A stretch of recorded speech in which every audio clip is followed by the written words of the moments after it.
Wow, it's overwhelming just to think about how much God loves us this morning. Thank you, Jesus. I want to say welcome to Verve community. Come on, you excited to be in church this morning? Especially if you're here for the first time or watching online for the first time, we especially want to say welcome to you today. If you're here, you may be seated this morning. Wow, what an incredible job our worship team did today. It was so beautiful. There's just nothing like being with fellow believers, worshiping Jesus, the presence of God that always accompanies that. I want to jump right into the sermon today. Let me start it this way. Pamela Anderson and Kid Rock.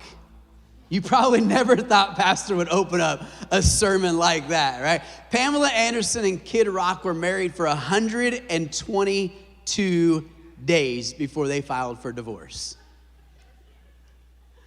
Even shorter, Lisa Marie Presley and Nicolas Cage were only married for 170 days. And they ended their marriage with this quote: "We shouldn't have been married in the first place." It took them 107 days to figure that out. Kris Kardashian and Chris Humphries, they celebrated their nuptials with a $10 million wedding that only ended in divorce after 72 days. Pamela Anderson, oh wait, we already said her. Let's say it again. Pamela Anderson, there she is again. She married Rick Salomon in a Vegas wedding and filed for divorce 60 days later. 60 days. And they were citing irreconcilable differences. Drew Barrymore and Jeremy Thomas, who was an LA bar owner at the time, they married after knowing each other for 6 weeks. And that ended 39 days later. Yeah, clap it up. I mean, they made it a little way. It's a couple weeks. Carmen Electra and Dennis Rodman. Yeah, they made 9 days after marrying in Vegas. Then they filed an annulment, and they were citing some deep intoxication at the time of their wedding. Probably not the way to start out. 9 days. Finally, are you ready for the shortest celebrity marriage of all time? I can't lie, I kind of grew up. She was one of my favorites. She's in a massive court battle right now. It's none other than Britney Spears. Britney Spears and her childhood friend, Jason Alexander, they married in Vegas in 2004 after a night of partying, and the marriage lasted a long and happy 55 hours, ending in an annulment.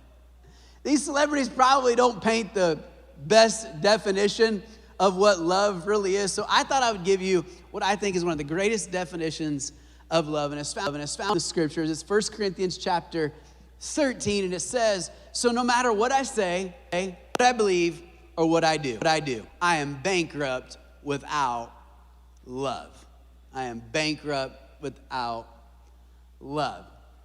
And then he goes on to describe what love is. Love never gives up. Love cares more for others than for self.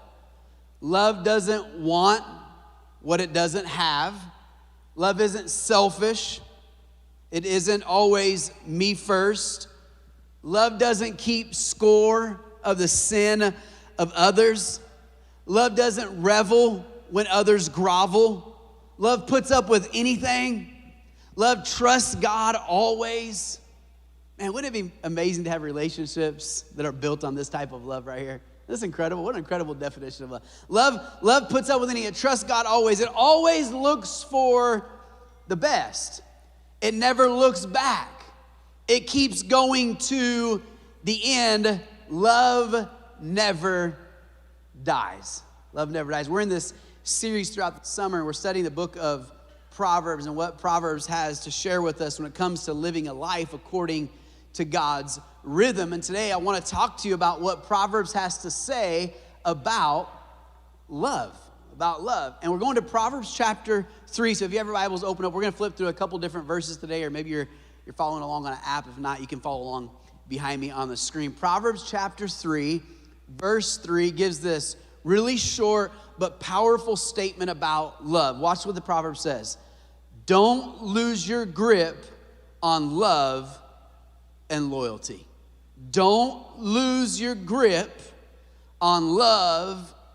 And we know how important love is. Paul said he's bankrupt without love. We understand that love is more than just a feeling, right? Love is more than just double tapping somebody's Instagram photo. Love is a deep commitment to someone. Loyalty means that I'm with you no matter what. Loyalty is when you stay with something after everyone else leaves. It's sticking with somebody no matter the circumstances. This is what love and loyalty is. And the writer of Proverbs tells us that these two things are so important that whatever you do in life, don't lose your grip on love and loyalty. This weekend, the CrossFit game. Any other CrossFit fans? No big, very few of you CrossFit. Well, there's a few of you. Well, this week it's the CrossFit game. So imagine it's like the playoffs and the finals in the NBA all crammed into like 5 days. And it's happening this week. I'm a huge CrossFit fan, so I'm watching it. So on Wednesday, they released the first workout for the CrossFit games. What you gotta know about CrossFit is that grip is really important if you're gonna compete at the CrossFit games. And so the first event that they published for the CrossFit workouts involved rope climbs and deadlifts. And what the games will do is that they try to reveal any weaknesses in an athlete. And so they will overly tax certain muscles, certain parts of your body. And so the first workout was meant to be taxing on your grip. These are athletes that'll climb 20-foot ropes, 20-foot rope climbs. I don't know if you've ever done it. It's extremely difficult, and it's really extenuating on your grip. And then to make matters worse, they'll have those same athletes after one rope climb go and they'll do a bunch of deadlifts, and they're back for a rope climb, and then back to dead. And they do this. It's about a 15-minute workout. It's designed to tax your grip, to see who throughout the entire year has strengthened their grip. And so the first workout I'm watching is the women's division. And one of the ladies that they had picked, all the analysts had picked to win the event, she had made it through 4 of the 5 rounds of rope climbs and deadlifts. And she comes to her 5th and final rope climb. And she's climbing up a 20-foot rope. She gets about 15 feet up the rope. And can you guess what happens? She loses her grip. And literally she falls 12 to 15 feet, smack down on the mat.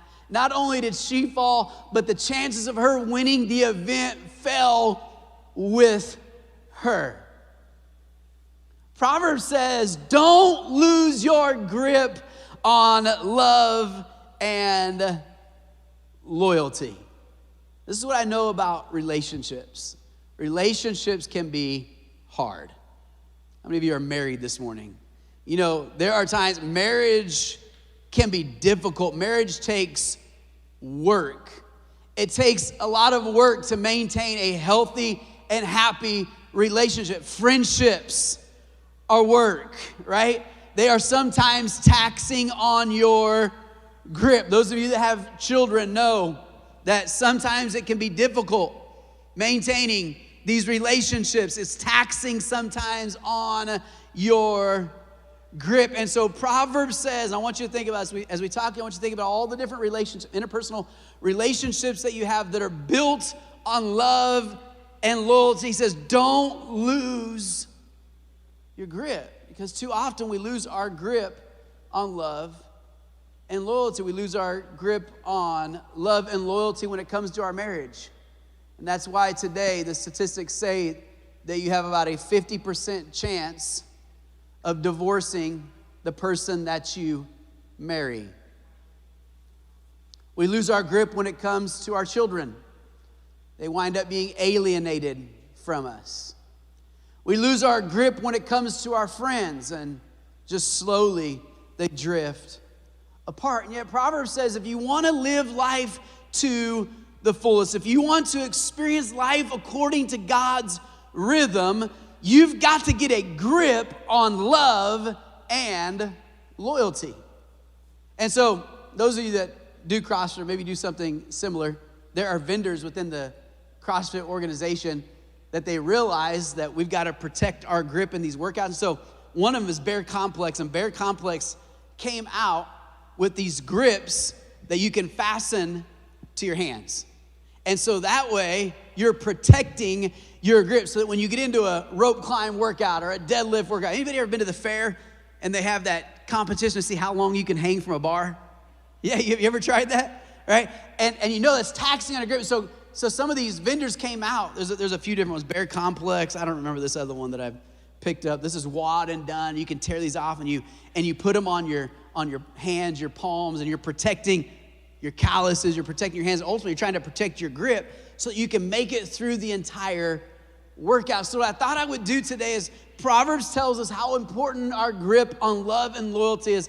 I thought what I'll do is I'm going to give you some practical ways to strengthen your grip on love and loyalty so that no matter what happens, no matter how difficult or arduous or tough the task may be, the relationship may be, I want you to be able to maintain your grip on love and loyalty. And so the first one is to hold on to love and loyalty. Write this down, is you have to appreciate what you have. If you're gonna keep your grip on love and loyalty, you need to appreciate the people, appreciate the relationships that God has given us. Whether that's your marriage, your kids, your friends, whatever it may be, you've got to learn to appreciate. This is one of the ways that you can strengthen your grip on love and loyalty. So let's jump back into Proverbs this morning. Proverbs Chapter 5 says this: do you not know the saying, drink from your own barrel?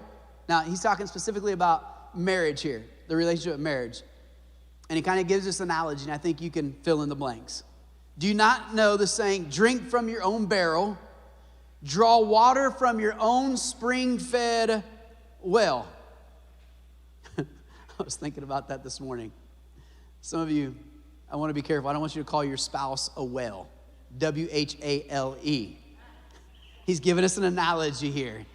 And he says, drink from your own spring-fed well. It's true. Otherwise, you may one day come home and you'll find your barrel empty and your well polluted. He says, your spring water is for you and for you only. It's not to be passed around amongst strangers. Bless your fresh flowing fountain. Enjoy the wife you married as a young man. That's just some really good advice. If you're married today, this is some good practical advice. This is how you can maintain your grip. This is how you can build a relationship that will last. And then I love it. This next verse, he goes on to say, he says, lovely as an angel, beautiful as a rose. I think he was writing this about Sonia. Lovely as an angel. I'm just getting brownie points this morning. Beautiful as a rose. And then watch this though. Watch this. I'm talking about not losing your grip on your relationship. He says, don't ever quit taking delight in her body. Guys, if the worship set didn't wake you up, that should. Now, try to rile your thoughts in for just a few moments, and then later you can think about however you guys want to delight in one another. I'm joking, but the truth is, this is such good practical advice for those of us that have been married. Watch what he says. Never take love for granted. It's easy when you get inside of a relationship to just take the relationship for granted, to take your spouse for granted. He's kind of saying, anybody heard the Andy Grammer song, Fresh Eyes? Come on, don't act like all you do is listen to Christian music. You know some of you have ever, this song, he talks about, listen to the lyrics of the Andy Grammer song. He says, so suddenly I'm in love with a stranger. He's talking about his wife. I can't believe that she's mine. Now all I see is you with fresh eyes. Fresh eyes. It's human nature to miss what's under your nose. You dress up just a little and I'm like, oh, and then he says something I can't say here. You can go check out the lyrics yourself. He's talking about having a fresh perspective on his relationship. This is what the Proverbs is saying. He's saying, find new ways to delight in your spouse. Never take the relationship for granted. Why would you trade enduring intimacies, he says, for cheap thrills with the prostitute? The whole point of the passage he's saying is enjoy your spouse. Don't take your spouse for granted. Don't take your friends for granted. Don't take your kids for granted. Enjoy the relationships that you have. And if you're married, he's saying you don't look outside of your relationship to fulfill your needs. So let me say it like this morning. If you're married, you don't need to cheat on your spouse to have a good relationship. You don't need pornography. This is what he's saying. He's saying, don't go outside your own well, or you're going to come back and you're going to find your own well is empty and it's been polluted. So he's saying, learn to see each other in new and exciting ways. It's up to you to attend well to your relationships, to your spouse, to your friends, to your family, to the loved ones. It's up to you to find ways to delight in them. We have a tendency to appreciate most the things that we've worked for, right? You teach that to your children, right? You make them work for some things, because if all you did was ever just give them something, they wouldn't appreciate it.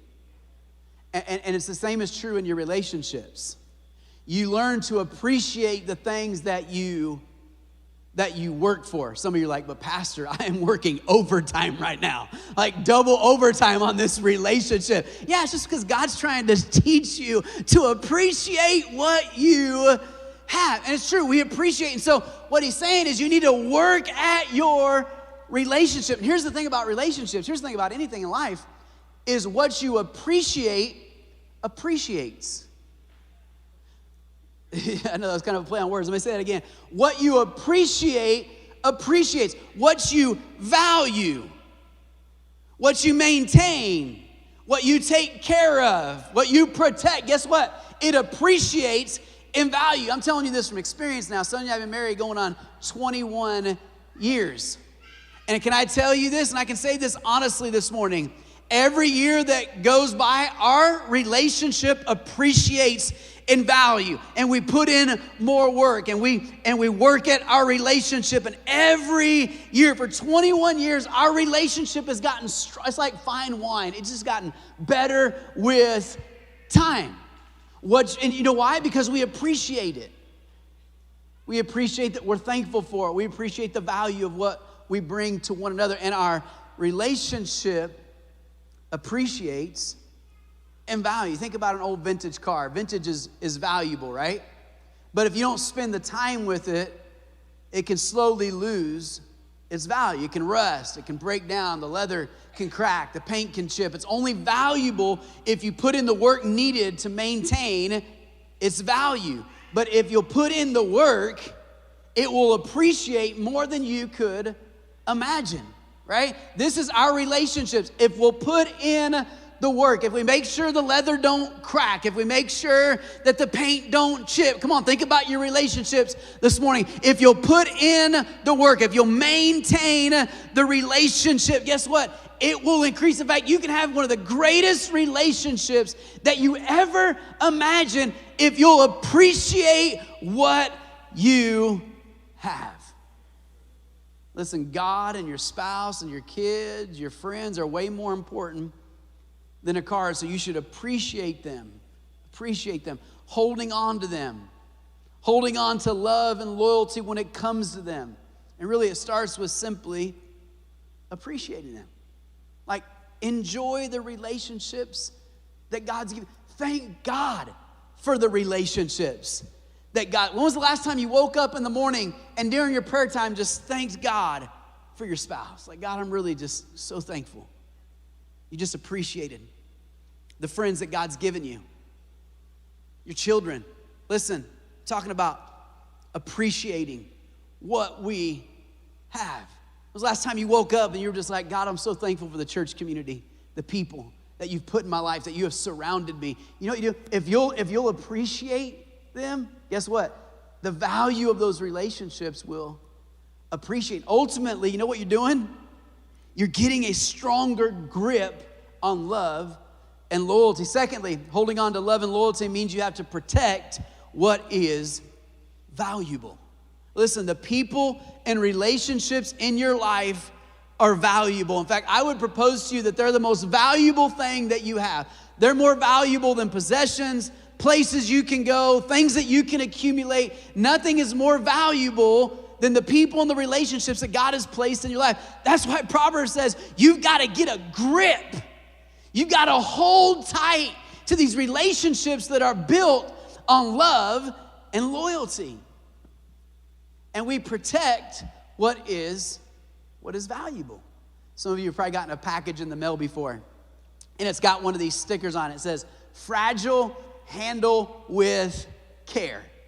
And you know, when you see that, you don't just kick that box across the floor into the kitchen to open it. No, like when you see that, immediately it catches your attention. And you take extra precaution when you pick that package up, when you set it on the counter, when you open it up to see what's inside. Why? Because what's inside is fragile.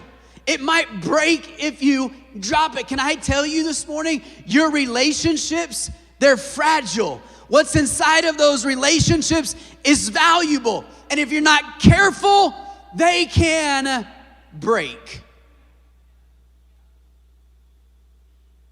How many of you ever had broken relationships? Fractured friendships? Relationships that were lost? You've been hurt inside of relationships. Because relationships are fragile. What I want to say to you today is you've got to handle with, this is what Proverbs is saying. You've got to get a grip on love and loyalty. You have to protect what is most valuable to you. Ever since, even when we had kids, I was always afraid to hold my kids when they were little babies. You know, Drew, I think, was like 5 pounds. I remember the doctor handing me Drew, and I was scared.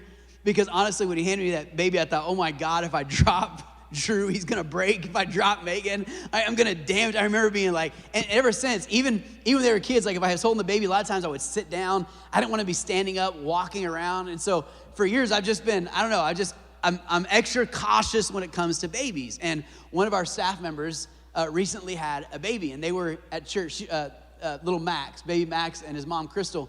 They were at church for the first time last weekend since having their baby. And I was in the office studying, and they came in, and this little guy, he's the cutest little baby. And I was like, and the words just came out, I said, oh, Crystal, you gotta let me hold Max. And so I grabbed Max. This is me back in the office in our Rancho campus. And you notice, look at me, I've got both arms. I didn't realize this out of the picture. I've got both arms wrapped around baby. But this was not even my own baby. So I'm like extra cautious. I can't drop Max. Like something bad might. Can I tell you, this is the way you need to approach your relationships. They're valuable, the friendships, the family, the spouse, the children that you have. You need to protect what is value. You need to wrap your arms around them. You need to get a firm grip. You don't let them fall. You don't let them break. You don't let them shatter. You protect what is valuable. I'm talking about getting a firm grip on your relationships. Holding tight to love and to loyalty. I want to ask you today, is your relationship with God valuable to you?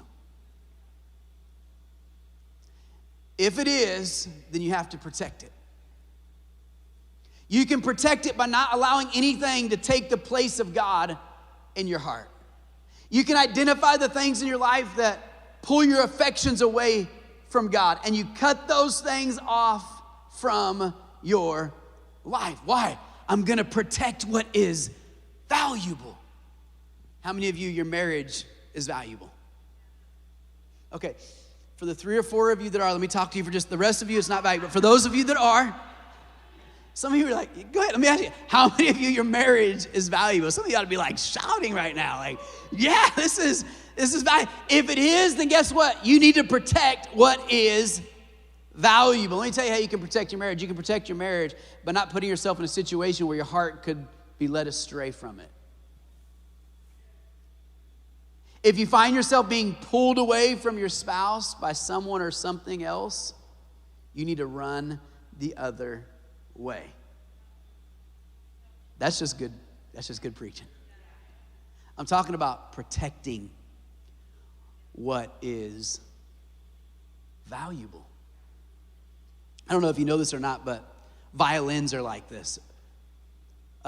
Vintage violins can be very valuable. In fact, in the world, they're priceless, especially the ones that are really old, but they're in perfect condition. And for this reason, there are actually people who are paid just to play these violins to keep them in peak condition. A violin can be extremely old and beautiful, but if it's not regularly played, then the sound will actually warp over time, and it's no longer worth anything because it is ruined. And so in order for a violin to be valuable, it must be taken care of and it must be played regularly. Can I tell you, you can protect your marriage, you can protect your relationships. They're valuable, but they've got to be maintained. You've got to devote yourself to maintaining your relationship, to spending time with your spouse, to making sure your relationship stays strong. You can devote time to your relationship with God every day so that the relationship stays strong. I'm talking about protecting what's valuable. What's valuable. Jesus said it like this in Mark 10, verse 7. He's talking about marriage. He says, you can apply this to any relationship. He said, this explains why a man leaves his father and mother and is joined to his wife. The two are united into one. Watch this. Since they are no longer two but one, ready?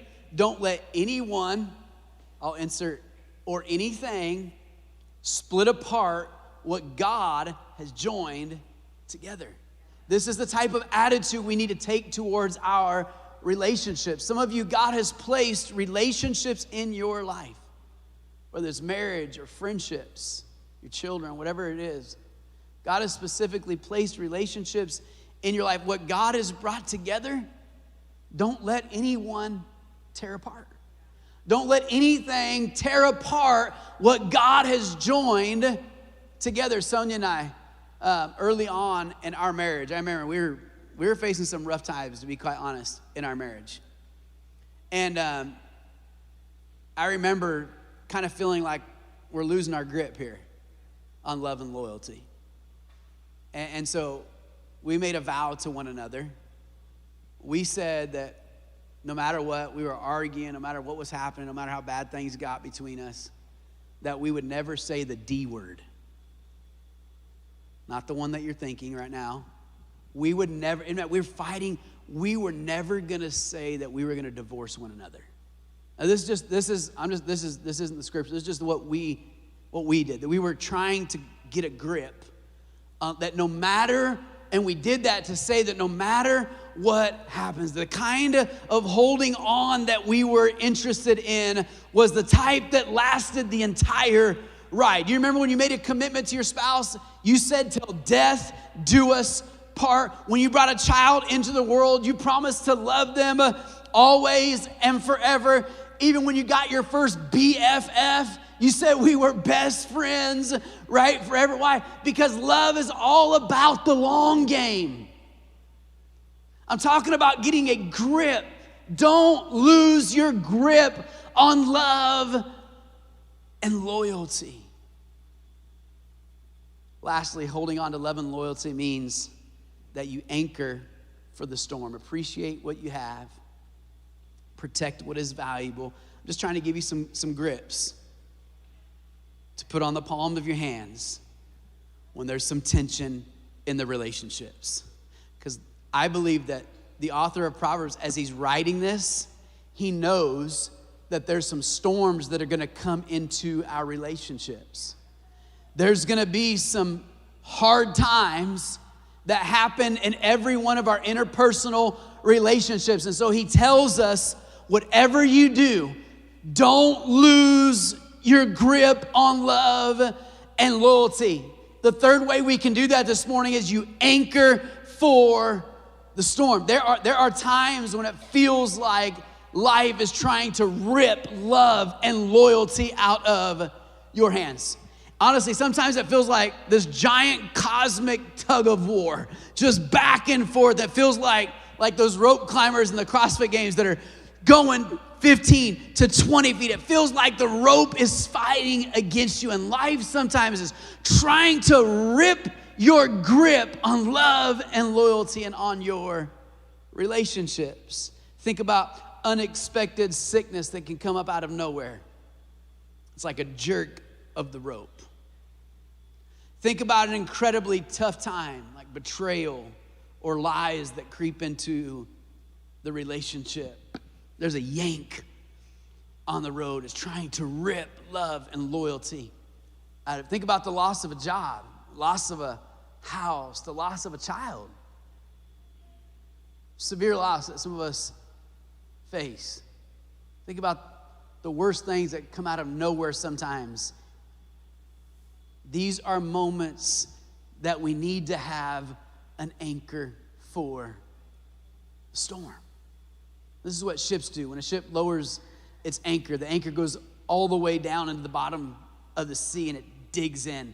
It finds something solid to latch onto so that the ship won't move from where it's at even when the storm comes. So every time they drop that anchor, because there's a possibility that later the evening the winds will start to pick up. There may be a storm that rolls in tonight. And so they've anchored that ship. This is what we got to do with our relationship. Because I promise you, the storms are coming. The storms are coming. There are going to be times in your life when storms are going to wreak havoc on your relationships. When the winds start to pick up and the storms start to roll in. Listen, one of the ways you can maintain your grip on love and loyalty is you anchor for the storm. You anchor for, what I'm talking to you about is you anchor your relationships in God. You know the greatest definition of love? The greatest one. 1 Corinthians 13 is great, but the greatest definition is God is love. God is, if you ever want to know what love looks like, God is love. So wouldn't it make sense then that we anchor our relationships, that the only way to hold a firm grip on love and loyalty when the hard times come is to make sure that our relationships are anchored in God. In fact, here's what I want to propose to you today, that you cannot truly experience this type of love that Proverbs is telling us about in our relationship until you have experienced this unconditional love of God.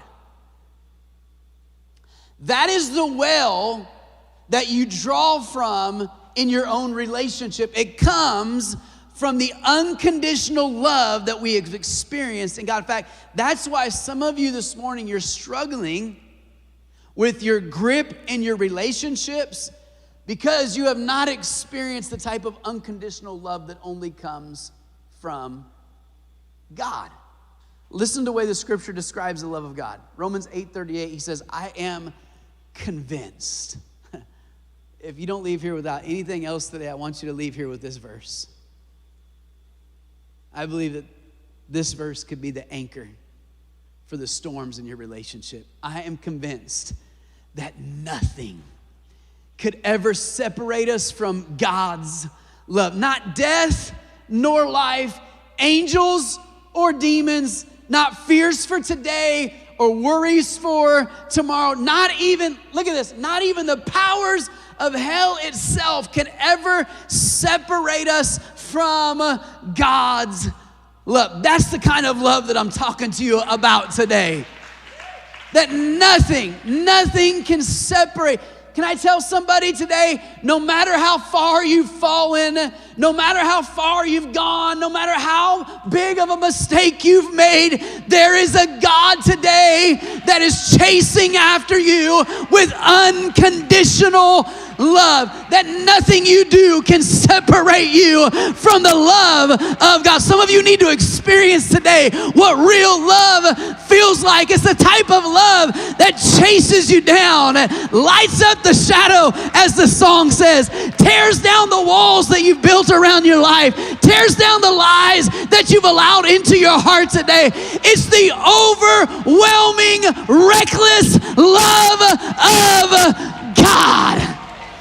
Nothing, listen to me, somebody's got to hear me this morning. Nothing you've done can separate you from the love of God.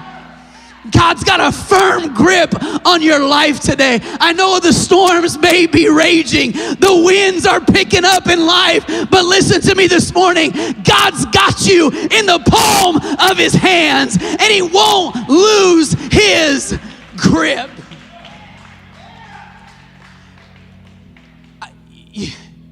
I'm telling you, you need to hold on to the grip in your relationships, but the most important relationship that you can hold on today is the relationship that you have with God. Is standing firm in the love of God. The enemy today would like to speak into your life lies today and tell you that you made too big of a mistake, you slipped too far, you're not worthy. Come on, some of you listening right now to voices of guilt and shame that are ripping. Come on, they're pulling on the rope. You feel the jerk and it's trying to pull you away from the love of God. I've got good news for you today, and I've got bad news for the enemy. Nobody, nothing. The scripture said nothing, not even all hell itself and all of it's trying to do today, nothing can take you out from the grip of the love of God. That's what real love and loyalty looks like. There's nobody that loves you more and that will be more faithful or more loyal to you than God himself. Stand with me this morning.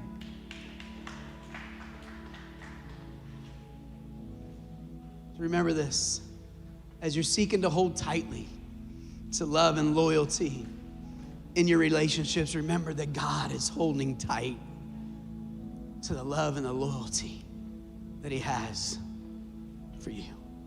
That in spite of your failures, in spite of your sin, in spite of your mistakes, in spite of all the wrong decisions that we make, we are firmly planted in the hands of God. Anybody just want to experience the unconditional love of God this morning? Come on, close your eyes for just a moment. I want you to know that today God's chasing after you. You got to understand, oh God, you got to get a glimpse of the love of God today. The song says he leaves the 99 and 9, the ones that are saved, the ones that are okay. And when he sees that one single person drifting away, slowly moving apart, he leaves everything else in the background. Come on, I want you to sense the love of God today as he goes chasing after that one that maybe you find yourself adrift today. You find yourself lost.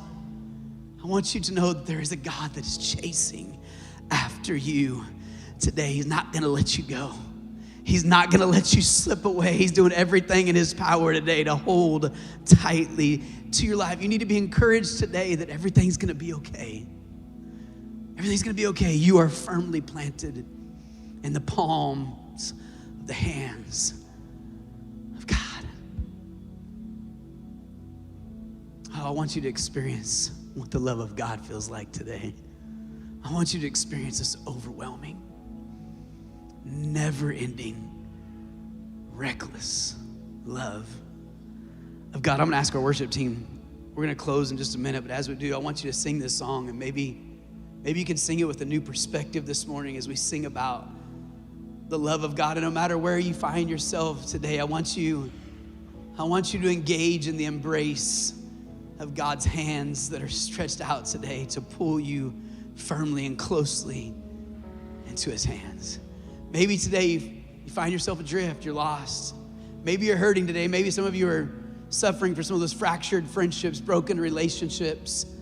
Today what you need is you just need to experience the love of God. Our prayer partners are up at the front today. Because today, somebody, you need to experience God's love. If that's you, I want to invite you to the front today. I want you to find one of our prayer partners. I want you to ask them to pray with you. And I want you to pray that today, that you would experience the love of God like you've never felt it in your life before. Can I tell you, it's only out of that will that you'll ever truly be able to embrace and hold on to and hold a firm grip on love and loyalty in every other relationship in your life.